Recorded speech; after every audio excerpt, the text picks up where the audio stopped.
Barrio Azteca is a Mexican-American street and prison gang originally based in El Paso, Texas, USA, and Ciudad Juarez, Chihuahua, Mexico. The gang was formed in the Caulfield Unit, located near Tennessee Colony, Texas, by Jose Raulio Rivera, a prisoner from El Paso in the early 1980s. It expanded into a transnational criminal organization that traded mainly across the U.S. Mexico border. Currently one of the most violent gangs in the United States, they are said to have over 3,000 members across the country in locations such as New Mexico, Texas, Massachusetts, and Pennsylvania, as well as at least 5,000 members in Ciudad Juarez, Mexico. In 2008, Barrio Azteca formed an alliance with La Línea, the armed wing of the Juarez Cartel, to fight off the forces of the Sinaloa Cartel, who were attempting to take over the drug smuggling routes in the area. Control of the routes in Ciudad Juarez, known as the Juarez Plaza, is vital for drug trafficking organizations since they are a major illicit conduit into the United States. The DEA estimates that about 70% of the cocaine to enter the United States does so through the area. The gang's primary source of income derives from smuggling drugs across the border from Mexico to the United States. They are also responsible for the distribution and sale of narcotics both in and outside prisons. Besides drug trafficking, they have been charged with a medley of different crimes. The gang, which operates in the US and Mexico, has morphed into a prime example of the cross-border nature of Mexico's drug war. Members may either be US or Mexican citizens. Most of the violence associated with the gang occurs in Mexico. By June 2020, the Sinaloa cartel's Los Salazar cell, and not Barrio Azteca, was the only other organized crime group which was considered on par with La Línea for control of the Ciudad Juarez drug trafficking market. The Barrio Azteca gang was formed in the jails of El Paso in 1986 and gained an image of being a tough and loyal gang willing to commit murder of civilians in order to keep fear in the minds of its members and ensure their loyalty obedience. Some believe that the growth of Barrio Azteca in Mexico is due to the area's distinctive cross-border nature. The area of El Paso and Ciudad Juarez is in many ways one community, with families, friends, businesses, and even gangs joined in the same urban sprawl. Some undocumented Mexicans arrested in the United States are imprisoned in Texan prisons and consequently join Barrio Azteca. When they are absolved from their sentences, they are sent to their country of origin, where they quickly join the gang's ranks and carry out a number of crimes. The Barrio Azteca has long sold drugs moved by the Juarez Cartel. As Barrio Azteca grew in power, it began to work directly with the Juarez Cartel, and their alliance grew stronger. The gang began to directly buy large sums of cocaine from the cartel at cheaper rates, and in return, the gang would buy weapons in so-called straw purchases from Texan gun shops and then smuggle them across the border. Furthermore, if the cartel needed to intimidate or carry out an assassination in the United States, they would simply call on the Barrio Azteca. When the Sinaloa cartel made its first incursion into Ciudad Juarez in 2008, Barrio Azteca was called to defend the plaza. They are alleged by the Mexican authorities to have committed numerous brutal assassinations in the city, although the exact numbers are unknown. In addition, Barrio Azteca controls most of the drug sales for the Juarez cartel in Ciudad Juarez's streets and prisons, although other gangs and independent operators abound. Barrio Azteca is also reported to have kidnapped people in El Paso and drive them south into Ciudad Juarez to kill them. A murder in Texas drives a huge investigation which often leads to an arrest. But in Ciudad Juarez, it is one of the more than 10 corpses found dead on a daily basis. The gang also tortures and murders its victims in front of a large and cheering gang audience. According to the testimony of an alleged Barrio Azteca member, gang members torture and kill their victims by digging up holes in the ground, throwing a bunch of mesquite, and then pouring in some gasoline. The gang members then beat up their victims and throw them in the hole. Then they light the whole thing on fire. Eduardo Ravelo's era. Eduardo Ravelo, the captured former leader of the Barrio Azteca, began his criminal career in the year 2003, amassing a list of charges for racketeering and numerous conspiracy charges with the intent to distribute narcotics. In the year 2005, an informant and former lieutenant of the gang testified that Ravelo was looking for a man who had stolen goods from the Juarez cartel.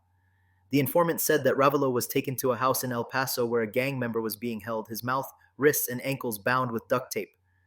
Ravelo then ordered the traitor to be sent to the Juarez cartel, and he was never heard from again. In El Paso, Ravelo's gang is known as Barrio Azteca, a gang originally morphed from the so-called Mexican Mafia prison gang. During its initial years, the gang's aim was street robbery to collect funds to liberate prisoners in jail.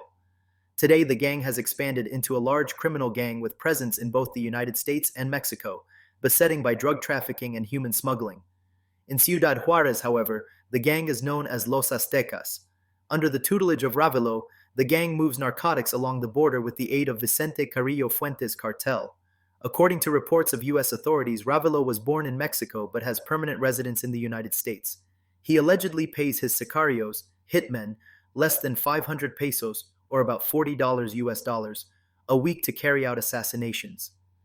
When drug loads go missing while being smuggled, suspects are kidnapped and taken to Ciudad Juarez. Some are shot dead while others are tortured and then shot. Some, however, are beheaded. Not all the killings carried about by Ravelo's gang are a result of drug disputes. Some murders are carried out to intimidate and as retaliation attacks. Ciudad Juarez prison massacres. First prison massacre. A fierce battle between rival drug trafficking organizations broke loose inside a prison on the outskirts of Ciudad Juarez on 5 March 2009. The violence resulted in the deaths of 20 inmates. It took the guards, police, and Mexican military more than 3 hours to put down the unrest inside the prison. From a distance, family members awaited news as black smoke drifted from the prison and helicopters patrolled overhead. At one point, inmates could be seen lighting mattresses and bodies being thrown from second-story windows. The brawl, which was between Barrio Azteca and Los Mexiques, erupted at around 6 a.m. after the conclusion of a series of conjugal visits.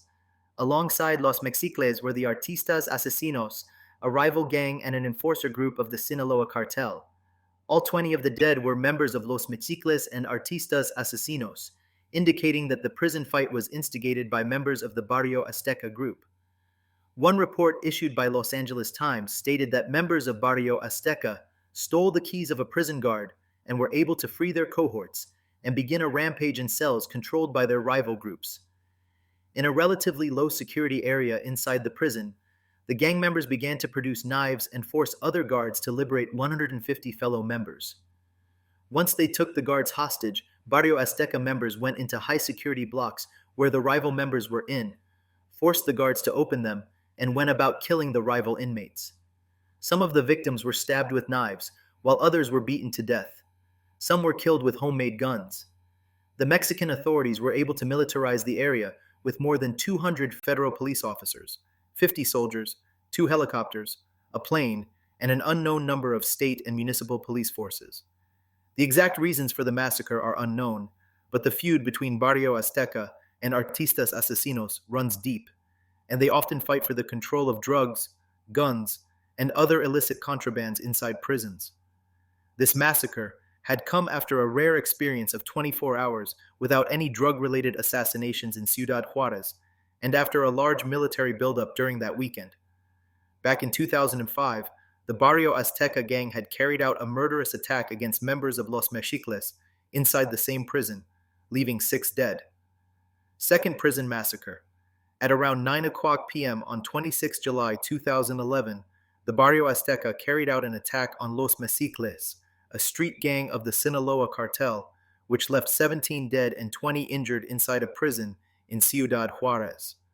Some of the violence was captured by a surveillance video that shows 2 gunmen clearing a hallway of guards before unlocking a door and allowing several triggermen to shoot inside a room where the inmates were killed. The violence continued elsewhere throughout the prison until around 2 a.m. the next day. Although there was no audio in the video, the footage shows how 2 gunmen order the guards to leave. Despite being armed, they seem to follow the orders of the gang members without any resistance. Following their exit, the 2 men opened a different door and allowed 4 other accomplices into the hallway, some of them who were carrying assault rifles. At that point, the triggermen opened the doors of another room, and that is when the firing began. Officials of the state of Chihuahua said they were unable to locate the 5 weapons used in the massacre. Nonetheless, an AR-15 assault rifle, one of the weapons thought to be used in the massacre, was confiscated. Initial reports had stated that the massacre had started as a clash between prison gangs, but the surveillance video shows cold-blood executions, and that the members of the Barrio Azteca gang carried out the shootout without any provocation from their enemies. According to The Guardian, The video suggests that the guards may have allowed the assassins to kill the inmates, proving that the prison was plagued by weak controls, disorganization, and possible corruption. Their reports state that the inmates had broken the rules of the jail and held large parties, possibly with the guards' permission. Moreover, the prison was highly overcrowded with over 2,700 inmates in a facility with a capacity of only 850 prisoners. Villas de Salvarcar massacre. Gunmen burst into a party in a small working-class neighborhood known as Villas de Salvarcar in Ciudad Juarez, killing 16 teenagers on 34 January 2010. Witnesses said that the cartel members arrived at the crime scene in 7 cars with tinted windows, closed down the street, and blocked the exits.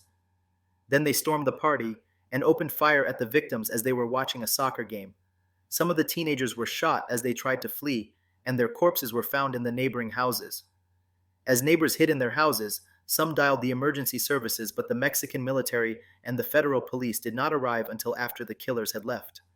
When the Mexican authorities arrived, a large crowd gathered at the crime scene as the neighbors and family members of the victims, whose ages ranged from 15 to 20, cried and set down candles. They pleaded for their names not to be released for the fear of the hitmen returning and taking revenge. The relatives and witnesses interviewed after the massacre insisted that the teenagers had nothing to do with the drug trade and were good kids. What was troubling for the authorities was that the victims were not gathered inside a bar or at a rehab center, but rather at a private home. They gave no official statement for the motives behind the killing, but the massacre bore all the signs of the drug violence that Ciudad Juarez was living for the past 3 years. Videos from the crime scene depict a sparsely furnished home with large puddles of blood and taint smeared on the walls. In addition, more than 100 AK-47 bullet casings were found at the crime scene. The Mexican authorities issued a money reward of $1 million pesos for anyone who could provide information that led to the arrest of the killers. One by one, the coffins of the victims were carried out from their homes on 4th of February 2010, as their families demanded for justice. The governor of the state of Chihuahua, José Reyes Baeza Terrazas, showed up at the funeral unexpectedly to pay his respects to the families. Felipe Calderón, Mexico's president, also visited the family members and handed a memorial plaque to the parents of the victims. The mayor of Ciudad Juarez said that the massacre was a random act of violence by Mexico's drug gangs because the victims had no apparent ties with organized crime. But Calderón was widely criticized for his initial comments after the massacre, in which he claimed that the investigations had shown that those killed were almost certainly targeted for being involved in organized crime. The parents of the victims hung huge placards outside their houses accusing Calderón of failing to solve the massacre and explicitly saying that, until those responsible are found, he was the murderer. The federal government of Mexico responded to the massacre by implementing the Todos Somos Juarez program, which aimed to improve education and social development, create jobs, and improve the health benefits in Ciudad Juarez. It has fed up $400 million to repair the city's social fabric. Calderón has met with young people and representatives of the federal program to discuss and analyze the city's achievements. He also unveiled a billboard facing traffic in El Paso, Texas, heading into Mexico that reads "No More Weapons," and criticized the United States for not renewing a ban on the sales of assault weapons that expired in 2004. 4 days after the massacre, a suspect identified as José Dolores Arroyo Chavarria was arrested by the Mexican military. He confessed to the authorities that the Juárez Cartel had received reports from within the organization that members of a rival drug trafficking organization were at the party the night the teenagers were killed. The suspect said he acted as a lookout for the 24 gunmen that perpetrated the killing and had orders to kill everyone inside. By mid-2011, 4 men linked to the massacre were found guilty of the killings and were sentenced to 240 years each by the state of Chihuahua. In 2012, it was later confirmed by the Mexican authorities that the massacre was ordered by José Antonio Acosta Hernández, El Diego, a former drug baron of La Línea that is now imprisoned. A gang leader of Barrio Azteca also admitted to have ordered the massacre because he thought rival gang members were there.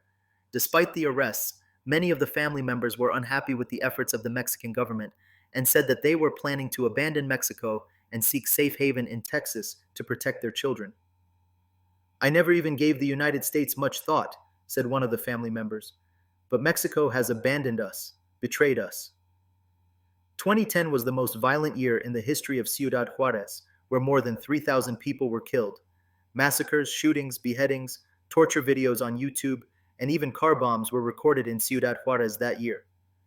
Citation needed. Numerous media outlets around the world considered Ciudad Juarez as one of the most dangerous, if not the most dangerous, city on the planet in 2010. U.S. consulate assassinations. Initial reports stated that unknown gunmen of a drug trafficking organization shot and killed a pregnant U.S. consulate woman and her husband in broad daylight in Ciudad Juarez on 13 March 2010, leaving a baby wailing in the back seat of the car. Later on that same day, gunmen killed the husband of another consulate worker and wounded his two young children. The shootings took place in different locations, and it was the first deadly attack against U.S. officials and their families from the Mexican criminal organizations. The attack came during a violent weekend across Mexico, where nearly 50 people were killed across the country. The killings angered the White House, who had quietly allowed the families of the U.S. consulate workers to live across the border in Texas even before they were killed. The weapons used in the attack and the style the U.S. officials were killed pointed to drug traffickers as suspects. Evidence provided from American intelligence and Mexican authorities then pointed to Barrio Azteca as the perpetrators. A day after the killings, the United States Department of State authorized the temporary departure of the workers in the U.S. consulate throughout northern Mexico, including the cities of Tijuana, Nogales, Matamoros, Nuevo Laredo, Monterrey, and Ciudad Juarez. This was not solely a response for the incident in Ciudad Juarez, but because of the drug-related violence along the border. The leader of Barrio Azteca, Arturo Gallegos Castrellon, better known for his nickname El Farmero, ordered the execution of two American consulate workers and a Mexican with ties to the agency in Ciudad Juarez on 13 March 2010. Gallegos targeted the American officials because he believed they had given visas to members of a rival gang, although some say it was a case of mistaken identity. According to Reuters, the killings was an ongoing effort by Barrio Azteca to take control of the El Paso Juarez drug trafficking corridor. After the arrest of a suspect in connection with the killings, the gang member said that Barrio Azteca was pursuing a guard from the El Paso County Jail and not the U.S. officials, but this information has not been confirmed. Reportedly, the gang leaders wanted the guard dead for mistreating members of the gang in jail. The speculation of this hypothesis was bolstered by the fact that the second victim was also in a white SUV, but U.S. authorities do not discard the possibility that the gunmen were searching for someone else in the second attack and coincidentally happened to be a white vehicle too, killing the consulate workers by mistake. Others had other speculations on the attack. It was unclear whether the consulate worker was targeted for being slow with the visas of some cartel members, whether the worker had angered some members inside a Texan prison, whether the attack intended to be a message to the American drug agents, or whether simply a case of mistaken identity. Whatever the reasons, the attack sent shockwaves and huge concern for the United States' role in Mexico and how American street gangs are quickly adopting the violent tactics of Mexico's drug trafficking organizations and making alliances with them just across the border. On April 5, 2012, the authorities concluded that the Barrio Azteca murdered the three U.S. consulate members as part of an agreement with Jose Antonio Acosta Hernandez, El Diego, a former top lieutenant of the Juárez Cartel who was imprisoned after being convicted and receiving a life sentence. On March 9, 2020, Mexican police arrested Luis El Tío, the uncle Gerardo Mendez, a former member of Barrio Azteca who later became the reputed founder of La Empresa, the company, for his connection to the consulate murders as well. Mendez, who was the El Paso FBI office's most wanted fugitive and the last person sought for the attacks, also made La Empresa a hybrid of Barrio Azteca. With his arrest, all 35 suspects named by the U.S. Justice Department in 2011 for involvement in the consulate killings had been captured. Horizontes del Sur Massacre. During a boy's birthday party at the Horizontes del Sur neighborhood in Ciudad Juarez, Chihuahua, several gunmen broke into a house and killed 14 people and wounded more than 20 on 23 October 2010. After firing more than 70 bullets, the attackers fled the scene in 3 different cars at around 11 p.m. According to the witnesses' descriptions, the attackers were teenagers who had secured the area by blocking traffic. The Mexican police declined to comment if the killing was drug-related, but Felipe Calderon's response was remarkably different from the Villas de Salvarcar massacre, where he claimed that the massacre was most likely due to internal adjustments between the cartels. The killing in Horizontes del Sur bore striking similarities with the massacre in the Villas de Salvarcar neighborhood earlier that same year, which took place just a mile away, and where 15 were gunned down at a party too. This attack came just a week before several gunmen stormed two houses, killing 7 at a party and 2 at a nearby house. The Mexican authorities concluded that there were two possible explanations for the massacre. Either La Linea and Barrio Azteca were responsible for the killings, or independent gunmen paid to kill a person nicknamed El Raton, an alleged member of Artistas Asesinos. Decline. In June 2020, it was reported that La Linea was the Juárez Cartel's most powerful faction in Ciudad Juárez. Los Salazar, a powerful cell of the Sinaloa cartel, had by this point also managed to build a significant presence in Ciudad Juárez and was seen as on par with La Linea in the Ciudad Juárez drug trafficking market as well. Modus operandi. The gang has a militaristic structure and includes captains, lieutenants, sergeants, and foot soldiers used with the sole purpose of maintaining territorial control and enriching its members and associates through drug trafficking, homicide, money laundering, extortion, and intimidation. In and outside of prison, from gang beatings to drive-by shootings, Barrio Azteca disciplines its own members and rivals. The lifeblood of the gang is the drug sale, which they buy at a low cost due to their alliance with the Juárez Cartel, and profits from its own importation to the U.S. They also tax quota, independent drug dealers in El Paso, in other parts of West Texas, and in the eastern part of New Mexico. Once the money is collected, the Barrio Azteca members deposit it into the bank accounts of imprisoned leaders of their own organization, often using fake names and female associates by wire transfer. The gang also utilized a sophisticated communication network where they utilize coded letters, contraband cell phones that are smuggled into prison cells, and distribution of membership roster and hit lists. To prevent officers from understanding their communication network, Barrio Azteca also created a secret language based on Nahuatl. The locus of power of Barrio Azteca is based inside prisons, prompting worries that the operational capacity of the gang is not hindered when its leaders are imprisoned. Members of Barrio Azteca tend to have both Mexican and U.S. citizenship, and authorities believe they carry out crimes in Ciudad Juárez and then return legally to the United States. In March 2010, the FBI and the police department in El Paso stated that Barrio Azteca was more powerful than Los Zetas in the Juárez Plaza. They had a membership of 2,000 strong in Ciudad Juárez alone that year.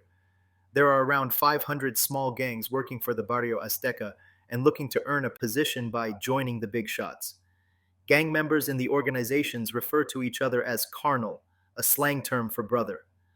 Outside of prison, members would contact imprisoned leaders to verify a status of a person using the name of Barrio Azteca to operate and see if they were in good standing with the organization. Those who were not in good standing were executed.